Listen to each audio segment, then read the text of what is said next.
kek marble red velvet coklat yang mudah. Saya menggunakan 250 gram buttercup. Masukkan 3/4 cawan gula caster ataupun gula halus. Putar adunan sampai gebu dan warna dia pucat.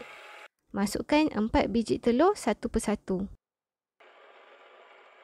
3 sudu besar susu pekat manis. 1 sudu kecil esen vanila.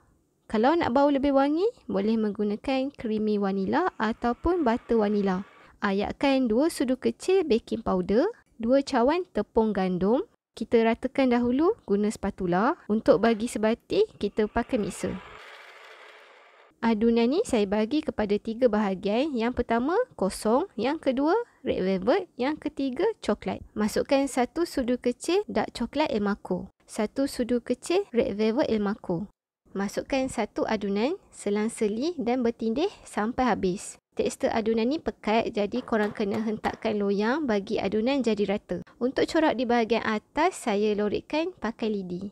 Bakar kek pada suhu 170 darjah Celsius selama 40 ke 45 minit ataupun mengikut kesesuaian oven masing-masing. Kalau nak tahu kek dah masak ke belum, jangan lupa cucuk dengan lidi. Jika masih basah, tambahkan masa membakar.